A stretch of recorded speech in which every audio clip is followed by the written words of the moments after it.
इकडे डोंबिवलीमध्ये महायुतीचे उमेदवार श्रीकांत शिंदे यांच्या प्रचारासाठी मुख्यमंत्री एकनाथ शिंदे यांचा रोड शो झाला।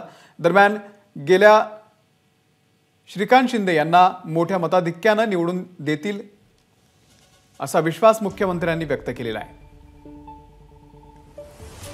तर यावेळी ठाकरेंच्या शिवसेनेचा ताफा आणि शिंदे गटाचे कार्यकर्ते आमने सामने आले। यावेळी ठाकरे गटाने त्यांना बघून घोषणा सुद्धा दिल्या।